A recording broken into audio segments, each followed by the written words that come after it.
Ready for it, right, Simone? These are always Right, the best Sandra? panels when the panelists are not, they don't know what the questions are.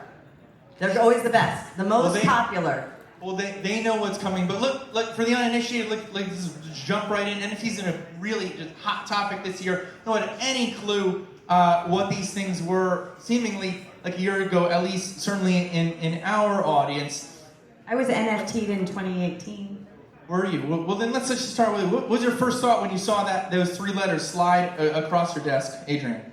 Well, actually, I designed my first NFT in 2015 before it was technically possible or financially feasible to replace the bricks in front of a hospital. So in 2017, we started doing green energy, supply chain, luxury goods certification. Why art never entered our minds, I don't know. But we were doing event tickets and everything else. And that's a good point. It's synonymous more or less with art. People think of it, but it wasn't. Sandra, as like a JPEG that people are moving around. But it wasn't before. Give us a little backstory for our audience, Sandra. Yeah, so I think it was a time to really bring in the creatives because it merged with the tech industry. A little bit louder. Okay. I think it was a perfect time to bring in creatives and artists into the space. I think it's an industry that they previously would not have thought to get involved in. The merging of tech and finance and business, bringing in entertainment, bringing in artists. Certainly. So, and just to unpack that more, David, were NFTs designed with artists in mind? No. So actually, I had the opportunity to be some of the first people ever to use those. In 2017, we launched Decentraland, which was the first time that ERC 721 was being utilized. At the time, it's very hard to convince anybody why there needed to be non-fungible tokens. The concept of digital scarcity that came along with the blockchain with Bitcoin, the whole concept, that was hard enough to wrap your head around. You needed Bitcoin to be fungible. You needed $1 to be equivalent to $1, one Bitcoin to be one Bitcoin. And so they were using NFTs, which is exactly what that was, for land. And you still see that today, and that tends to be the most successful NFTs thus far, which is land sales in a virtual world. And certainly, and just to read this back to you, David, and I'll let you respond to this because it calls you up. If you did start in 2017, sounds like it might have been either a really tough job or you didn't do your job because it's 2021 and we didn't hear about NFTs until now. But I'll get you right back to you on it so you can respond to that. Simone, what's different about those three letters today? It's just to repeat this back to you. It's non-fungible tokens. It's like a $10 term, really, though, but for memorabilia, really almost anything recorded to the blockchain. It's an indivisible, unfuckwithable record of what actually happened and who owns it. Can be. Let me form a question here, though, Simone. That's coherent. I'll let David respond to me. So, let's unpack this a bit. You work with Akbar at Fifth Column, just so we have a little more foundation on you, because there's some mystery even on what PR firms do. What's your relationship to Akbar? Like, how do you work together? I work on strategy and special projects. I actually come from a fashion background, so this is not where I pivoted out of fashion into the blockchain Web3. So for me, an NFT is just a creator, it's ownership, it's equality, it's equity. Being able to actually track what you own, where in other industries, you don't have that access. So you create something and it disappears. Web3 is where the creator now has ownership. So when you say NFT, it's one of those same terms like when you say metaverse, what does that really mean? It's about the blockchain, it's about Web 3.0, it's about the creator taking power. Certainly, you're bringing up all the things that we'll talk about on this panel. You mentioned Web 3.0. You also mentioned metaverse. We'll set that aside. And I know, I'm going to let you respond, David, I promise. Akbar, Simone mentioned Web 3.0. I want to make sure we have a clear relationship. I guess I'm going to ask you a compound question. What is Web 3.0 and how does that relate to NFTs? Akbar is directed at you. Unless you're using a shield here. To me, the way that I look at it, and again, I think that there's many technical terms and governance and da, da, da. What it means is that we're moving from being the product to creating the product and having ownership. So Web 2.0, if you look at social media, Instagram, you don't own anything you create. It's a third-party division. They own you. When we're moving into this, you now own your product. So what you make, you own, and you will have perpetual royalties through that. So when you resell it, you're still owning it. You can track it, you can see what's happening. When you're looking at the PFP projects or the generative projects, where they've given up their IP, who does that in the real world? Nobody gives up their IP and it's They do it accidentally. it's contagious theorem.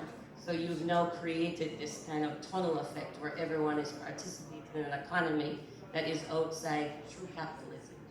Certainly, and you said everyone participating. I'm going to go back to David so he can respond to, some unfairness I'm here. and he knew that this was coming. And to be fair to you, it certainly it takes a while for everyone to get in a bandwagon. Just if you could unpack and explain, a phenomenon like this, you're so early in on it and knowing this, and just stepping in your shoes, I can empathize. It almost sounds like it would be frustrating to see these use cases. I guess what happened between 2017, especially as it relates to Web 2.0 to 3.0, what happened on sort of social media networks, perhaps, and other changes that made 2021 that sort of mechanical trigger point to make this explode into popular vernacular, David? This whole thing kicked off in actually a little bit earlier than that. So I came into the industry in 2014, founded Wachsman in 2015, and it takes time for this technology to build. Exactly what you're saying. Couldn't be more right. So for example, also in 2017, we launched Chainlink. Why do people need to know how smart contracts operated? No one understood the concept of that. In fact, smart contracts themselves were something that were just theorized back in the 90s and early 2000s, and only came into fruition really with Ethereum, which by itself, by the way, was undervalued in 2015, 2016. My point is, it takes time for things to build. It takes time for infrastructure to be built. Decentraland was an idea primarily in 2017 when we launched it, and it was a massive success even upon launch. But today what we have is a plethora of platforms. It's easy to mint an NFT, it's easy to sell an NFT, and we better understand, this is something else that we definitely need to talk about, the regulation that goes along with it. It seems like in the United States, most NFTs are not securities, it seems. No. And this is very important because regulation is going to become the barrier or the box within which we have to be creative. NFTs that we can sell like art, we can actually sell like products, not like ICOs, which were likely securities most of the time. Certainly, and we'll talk about the security topic because it's super important and unpack that and why it's important too. But one thing that Simone mentioned for you to, if you could answer it, Sandra, is she referenced the metaverse. For the uninitiated, what does that refer to? The metaverse? So it's a world outside of the world that we live in, right? It exists in a space where we can all participate, and again, it brings in that creative element where you don't have to physically be there. And I actually want to come back to your previous question because I think that there were outside effects that kind of helped position NFTs for what they are today. 2020, the pandemic, coming back to this creator ownership economy, you were very independent. You had to be very independent in 2020. There were a lot of systems in place that we couldn't rely on, a lot of things that were shut down. So I think it perfectly set the scene for NFTs to take off. I'd love to give an example. Please do. Okay. Picture this. We've all seen Ready Player Go, but picture this. Picture your dill and you have a community. And you decide you're going to be able to pick up a piece of land, Decentraland. And in Decentraland, you can actually build stuff. So you build a concert hall specifically with a private club on the side for your holders, their members. You sell tickets based on what they, how pricing. So you have general admission, then you have VIP admission, then you got backstage passes, and depending on what kind of ticket that person has, it gives them access to different pieces of that concert hall, including merch tables. So in general, you can buy general merch, but if you're a VIP, you can buy limited edition NFTs, which can actually be your avatar wearing a t-shirt, aka fashion, which New York Fashion Week will be in the metaverse in 2022, I guarantee it. So now you don't actually have to build all of this fashion. You can do it in the metaverse first, just like Nike. They can have a whole store. And the patterns and the things that look good, they can then make those in real life. Certainly appreciate the examples. And for you, Akbar and Simone, we're going to take it into the marketing PR convo. Yeah, well, David said something very scary. We were listening out in the audience. He said something about most of these NFTs are not securities. Can you just unpack that, the relationship between securities law and the whole crypto space, so that we have some really nice foundation for those who are uninitiated in that? Simone and Akbar. It's the wild, wild west. We're dealing with that with their clients all the time, especially with media asking questions when they're doing interviews, taking it back to the PR marketing and how we're formulating their narratives. People think these NFTs are money laundering or, kind of dirty money kind of going through different, institutions with the price points and the way things are being sold. So I think that's where the regulation conversation is coming up, because I've been on phone conversations, where token deals are happening that don't seem so kosher because there's no regulation behind it. So I think it's an important conversation. I think that it's going to affect 2022 for sure, how people do business in this space. So if you remember in 2017, Munchie was the very first utility token ICO that was actually a real utility. It had an application, it had immediate use, it met all of the things, except they marketed it and they opened their mouth and they said, buy this, it's gonna go to the moon. They spoke their way into being a security, and this is where these NFT projects have to be careful, because if it's a utility and all of these things, anybody on the team, like on my team, I am not allowed to say sweep the floor. Our community can, but I cannot say words like that. So David and Sandra, Adrian brings up a really interesting point about some limitations. What we're framing here is that there seem to be some real brackets on the PR front. Certainly, this is not just technology, which most folks are familiar with from a PR standpoint, but now it's financial regulation, a certain straitjacket. Then how does that make the job a little different from other technologies as PR experts? There are a lot of loopholes. There's a lot of things that you really need to be careful with, and you really need to think about the way that you're going to address different audiences, right? The most important thing, I think, is knowing your audience, and is it your community? Is it a conversation that you need to have internally, and being prepared for that. It's part of our job. It's our day-to-day. It's what's most important. So. Yeah, to add on to that, it's one of the first things we do when we do a discovery call with a new client is figure out who their counsel is. And if I haven't heard of that lawyer, they may not be good enough, because they probably have to have experience in this. It's a really multifaceted world where you have to know securities law, tax law, your point, commodities, CFTC. And in the United States, and we're only talking about the United States right now, certainly no question. But in the United States, there actually is no such thing as a utility token. It doesn't exist. There simply are securities, there are commodities, there are currencies, and there are other types of assets like properties. But there is no utility token in the United States. There is, however, utility token status in places like Switzerland, which have better defined terms. And bringing this back to marketing, the reason why this is so important is when you're talking about something that is a security, you have limitations on what you're allowed to say. You, for instance, aren't allowed to say things like forecast in the future.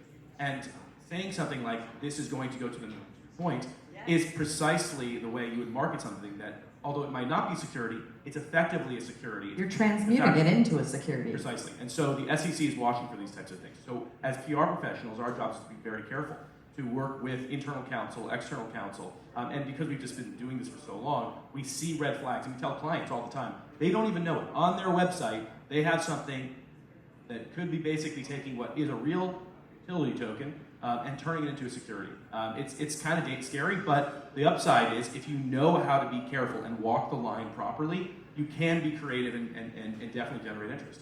Well, this is why founders need people like you, because they need that coaching of what they can and can't say. It's media training. Okay, let's market David. Let's do it. Hire Wachsman. Hire fifth column. But Akbar, I just want to ask you the question and let you add to that. And the question is this securities, and for the uninitiated too, is this securities question resolved? That's the natural question to follow. 16% of people actually know what an NFT in America Yeah, I think there's a lot more education to be There's so done. much more that needs to be done versus regulations, like education. Educating an actual community outside of the one that's here to know what a wallet is. To communicate what the difference is between a centralized blockchain and a decentralized blockchain. What the blockchain can actually do for you as a person. Regulation is great, but we haven't even reached there yet. We're like at this point. People don't know what NFTs are. So I think as a PR and communication, these points are extremely necessary versus just putting out a PR release that says this, that, and the other, which is great for the company, but how are we educating mass audiences to ensure that they're engaging within this platform and we're controlling the narrative versus large corporations controlling this narrative and creating these catchwords that don't exist to what we're building. It's an interesting point. They bring it. Just to repeat it back to you, just so I get this right for all of us. We're all listening. It's that the audience that you're speaking to from a PR and marketing perspective really matters, and it's not just investors perhaps or stakeholders, but the wider world. Yeah, bridging consumer and crypto. That's a large part of what we do. I mean, we're consumer founded, and in the last 2 years have built an incredibly powerful crypto NFT metaverse division. We work with the Sandbox and bringing to life their new Adidas metaverse integration, and that's an incredible example of how to engage a mass consumer in the education. We do all the tech and the B2B and the financial. That is a small part of what this industry needs. This industry needs consumer education. We have to take our clients, they speak at these conferences, and it's incredible. They're in front of an audience that understands what they're saying. We got to take them out of the tech world. They don't know how to communicate to consumers. So that's where Five Crypto really comes in with the USP, is we're one of the only agencies with a strong consumer division and crypto division, and we're connecting the two. And we're seeing that with the CFDA. We're going to be working on a massive rollout with a program for them. Different brands like Alice and Olivia, Cynthia Rowley, they're coming to us because they want to know, how do we enter this space? How do we educate our audience? You can't, even with Adidas, you know, they have an audience that's engaged, creators, artists, they still have to do education. And the rollout process for that was an incredible social media campaign where we did some teasers and dropped Adiverse. And then now next week, we're gonna roll out, you know, what exactly is happening. They need their audience to open wallets. Nobody even knows, you know, what to do. The first question we get is how do we do that? What is a MetaMask? So I think we really, as part of our role as PR pros in the space is to take it really down to 101 for general consumers. We're hearing it all in the mainstream. NFTs are all over the press. 90% of the people don't know what the hell it is. So we really got to educate them, and I think that's a big part of our mission at the agency. While we do everything for Bill Ty and William Quigley, and they're at all the conferences, and they're speaking, which is important because they're raising funds and they're doing incredible things within the community, we really have to be looking outwards and branching out, and that is so crucial. So that's really where we have a strong viewpoint. And that's certainly worth a round of applause. You're at the right place for it. This is the route. This is a rather pedestrian audience, and we're streaming this, and this will get packaged up for an audience that really doesn't know hardly anything about NFTs and crypto. So, that certainly resonates here. One thing that you referenced, again, we were listening, the audience listening. Simone, I'm going to go to you, Sandra, and David on this. There's this word, drop, which has a lot of connotations. Obviously, if you look at dictionary definitions, but as a specific one as it relates to NFTs, can you just unpack that for us, David and Sandra? So an NFT drop is, launching it. That's really what it is. It's a time when an NFT is, for instance, either being announced and or purchasable for the first time. And it's very important. It's an important moment, right? This is a product, a consumer product very often, that is out there. And I guess to really bring this in, it's very important to go and educate people that the product exists, what makes it better, what makes it cooler, why they need to buy it, give a story around that. And that absolutely is the job of a PR professional, of an agency, and of a company. And it should be an integrated type approach when it comes to drops. I think actually my colleagues here can talk more about that, but just traditional press usually isn't enough, certainly not in the NFT world. How long do you like your pre-launch window to be before the drop? As much time as possible. Okay, but that could be 7 days, that could be 60 days, that could be 6 months. And like perfect world. A month. Okay. And let's lay some more foundation for that. A really specific question about drop times. Look, we get a lot of inbound at Curt Daily, and a lot of it's from brands, Akbar, David, Sandra, and Simone, who are curious. They're like, how do we even do this? Can you write more about it? Who are the experts? And so you just said, David and Sandra, it's not just a press release. There's a lot more that does go into that. Simone and Akbar, can you unpack what that roadmap looks like?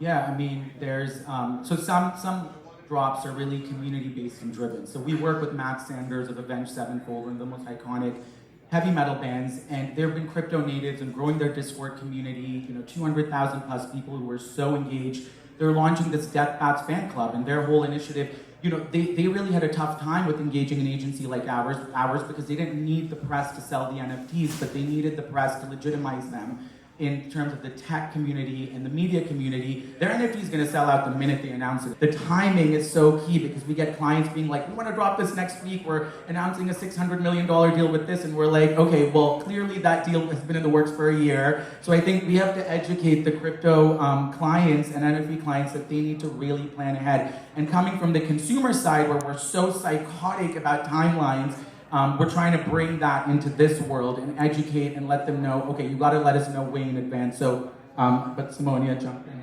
I would just speak from like the creative side as far as like the storytelling is so important for a project and ensure that you're actually having an authentic conversation.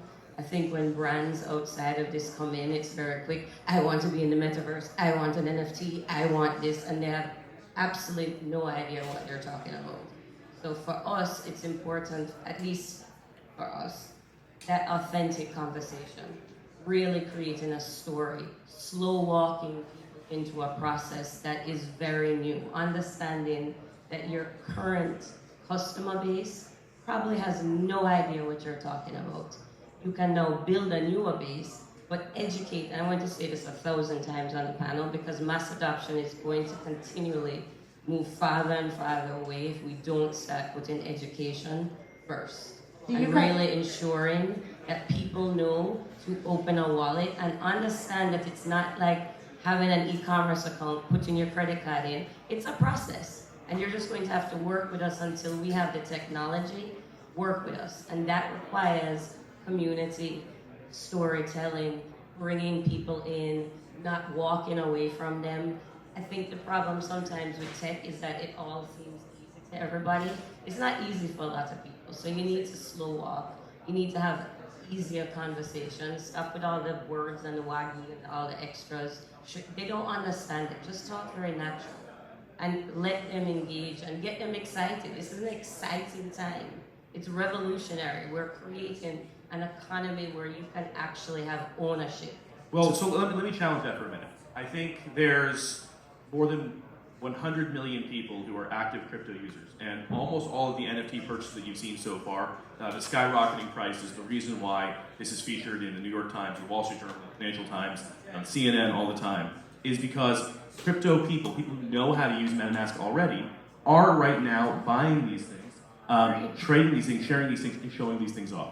So I do think that there is a lot of, I think there's a lot of education we still have to do. I mean, I've been doing this since 2014. I have 120 employees around the world, and we work with many of the marquee brands throughout the industry. But and it's going to be a continuous process. But I do think we've actually hit a critical mass at this point where people can teach each other. And so I want to agree with you vociferously on the community part, because people can teach people. Now that there's enough of an educated mass where your friends probably know something about crypto, or their friends do. And that didn't exist until 2021, and I think that's why this year is very different than other years. So Certainly, if I may, Simone, if I may, I I promise, because you directed that to you, I'll definitely let you respond. Let me, Adrienne had something to add that she wanted to add. You said 200,000 people in a Discord, and of course, I literally broke out into a sweat. We have 17,000, and thankfully, it is an unsupervised frat house, and Discord makes me cry. It's Slack on crack. Not my thing. As publicists, right, you're all talking about the brand, you're talking about the narrative and creating all of this. When brands come to you or like bands come to you, do you have like a team of Discord moderators that you can plug and play to help them maintain the don't make this an investment by speaking wrongly? Like, is that a service that you guys provide? And if not, please do, because I have about 100 people that need it, like right now. So if you don't have that brand extension, all of you, please. No, that's a good point. We get asked about community management all the time. We advise them. A lot of them like to kind of control the narrative themselves, but with that many people, of course, it gets sometimes, insane. isn't it? Then you get to clean up. But we do advise them. You're 100% right. We are building out a large community management team that will be able to focus on our consumer brands as well as the crypto natives. And we'll get to the Discord topic last, and then right before you in the panel. I do want to give you a chance, Simone, to respond. It does resonate for someone to say, thank you for endorsing this panel. We literally went over terms like Web 3.0, Metaverse, what is a drop, and really appreciate you unpacking all that stuff for us, David, Sandra, Akbar, and Simone. I just did want to give you a chance to respond to David, and then we'll move to this topic of Discord, because we do get a lot of questions from literally everyone about it. We'll jam on that towards the end. Simone? So there's three things. One, I agree there is an active crypto audience. No one's dysfunctioning with that, but the reality is it's the mom test. Everybody talks about it. Scalability, interoperability, utility. We're not even close to being there yet. So as the tech grows, and this is just outside of just NFTs, there's a lot that's growing. We haven't even looked at the idea of blockchain just for transactional fees. We're talking about it in a very artistic, creative way, but the function of the blockchain can offer many more aspects. The tech is still growing. We have the time to, again, slow walk people into the process. Every marketplace talks about it, scalability. How do we move outside? You cannot just stay within a crypto community and expect to reach $1 trillion. You're going to need early adopters, which we are right now, late adopters. So based on an industry standard, which I was listening to yesterday, we're still in billions. And when we're looking outside of it and how to grow it and consistently scale, we're not at that point. We're not at critical mass. I'm sorry. Everyone is different. No, so we got 17,000 people in their nice little tight little Discord, and they're on freaking fire, and I'm gonna deploy those babies out into the public. But they need to be trained. That is A lot of babies. there's a lot of zombies. But it's more exciting now. I mean, COVID, Clubhouse, all of these places when you were locked in. To me, Clubhouse is one of the places that you really started hearing about NFTs. I feel like you hear that a lot. COVID was also a factor. It was an accelerator. So you're wondering why 2020 everyone's talking about it. They were locked up in their house listening to Clubhouse. We got creative. Yeah. You can only have so much It's not sex. moving.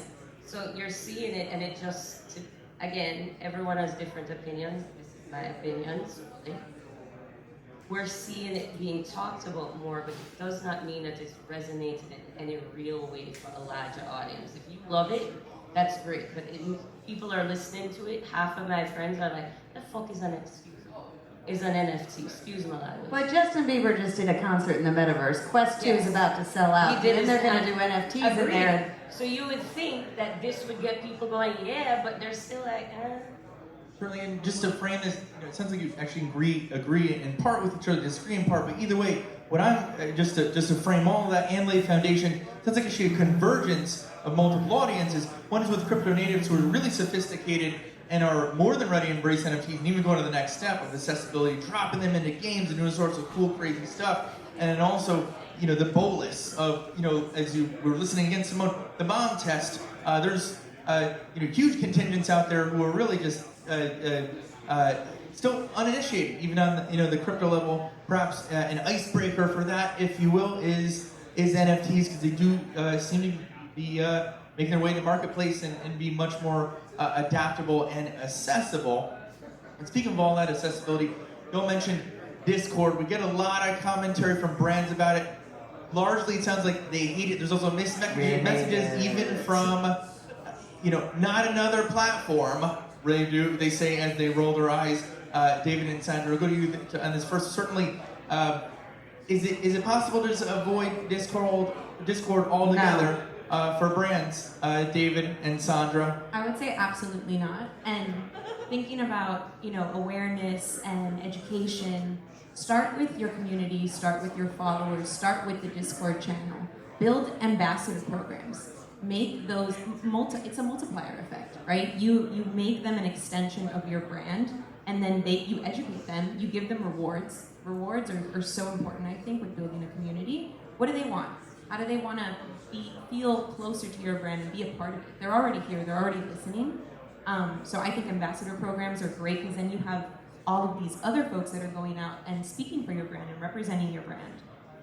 So yeah, that's what I would And say. about trainable, Discord. and they won't say the bad words and the wrong words that get you in trouble. Exactly. And David, did you want to add that? Others that have a natural follow-up question for you on the same topic. Yeah, awesome. So that is, there's some mixed messages. David, from Discord. I think the CEO himself he put out an image of an NFT on Discord, some relationship there, and then clearly walked it back. This was in the news. We covered it. What's your take on Discord itself's relationship to NFTs? Well, let's not forget that Telegram, which is the other major chat app for crypto, tried to do their own coin until the SEC didn't let them. They raised $1.8 billion and had to give it back.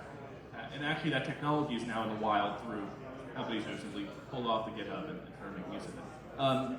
Discord embracing NFTs makes a ton of sense. Coinbase is selling NFTs. I think you're going to be seeing this in a lot of other places. I just want to pivot this a little bit because I do think one of the areas we're going to see a lot of mass adoption is through gaming. We've already seen play-to-earn games really take off, especially in other places, not the United States, where you can make more money playing an NFT-based blockchain game than you can working. This is true in the Philippines right now, which is why we're seeing the rise of Axie Infinity. It's today, and the guild is kind of support that. You're going to see a lot more like that. There's another thing coming out right now that I think a lot of you are going to find very cool. It's called Move to Earn payments or gaming. And that's also using NFTs very often. But if you essentially exercise, you get paid for it. So some of you might have heard of the Sweat Coin Initiative. I got that. There's also something called Step N coming out right now, and there's a few others. And a lot of these, again, are going to be vehicles for people to be, for the first time ever, purchasing an NFT or owning an NFT in some way, or a blockchain-based asset. They're by trying to get paid to do things they already love, they're going to basically have to go in and figure out how to use a wallet. Hopefully these wallets get easier over time too. The Discord issue, my son is a gamer, he's big time into Discord, and they said they're going to do crypto and they're going to be able to do payments and NFTs, and the entire gaming community went batshit in the negative direction, which is so funny because play to earn NFT games is crazy good in Asia, and over here they're like, we don't want that crypto stuff in Discord with gaming. Oh, Did you have an answer to that? I had a topic I think we haven't mentioned, a type of NFT that's going to change the face of commerce. Please reveal. Viral NFTs, which Wax has patented, and we launched with Hasbro and Mattel. And it was the first time an NFT was sold on a mainstream e-commerce platform, which is revolutionary, and then redeemed on Wax's marketplace. This is insanely groundbreaking because we're now working on deals with Macy's, Revolve, major e-commerce institutions where they're going to be able to sell NFTs that can be redeemed further down the road for a physical good. The environmental impact component is incredible, and before you attack blockchain's environmental impact, Wax is carbon neutral, so they have a whole program behind that. I know that's a whole other panel, so we won't get into it, but viral NFTs, we're integrating them into wedding experiences with one of the biggest celebrity stylists. We're integrating them into new collection drops, into ways to support designers. So we're talking about creators in art. What about creators in fashion with the British Fashion Council and the Council of Fashion Designers of America? They don't have money to put out new collections. Step in virals. You don't need to produce until somebody buys and redeems. So that, I think you're going to see in a big way next year, and you're going to see all these institutions where you all might shop, like Saks, Revolve, Macy's, rolling this out. So I definitely want to put that out there because it's going to be epic. Yeah, super. We covered so much. We just have a minute left. David and Sandra, I'm going to give you the last word then. Huge thanks to y'all. David and Sandra, any final notes? There's so much that we covered. Could really share anything, maybe even tips. David and Sandra, like I said, I'll give you the last word here. I would say coming back to, the NFT drop, right? That announcement, at least for PR and marketing professionals, it goes so much out, like it's so beyond just that announcement. Like understanding your brand and getting to know what are your long-term goals and objectives as a company. Who is your audience? What do they like? What's your infrastructure like? Like where do you fall? And storytelling, which is something that you mentioned earlier, it's all part of, we call ourselves a consultancy. It's consulting, full circle. And we're building community for our clients as well. We're connecting them with the right individuals that maybe they were clients of ours in the past, but this makes sense. So we're helping to build out this industry, build out this community, and it goes so much further than just writing a press release for that NFT drop. Awesome. Do you want to add something? Absolutely. All I'll simply say is I want to thank our esteemed panel. You guys are fantastic, by the way, and I'm so glad that you're bringing consumers to this industry. I think that's so important. You guys are crushing it. These guys are fantastic, and I look forward to following your work. I'm sure we'll be collaborating a lot.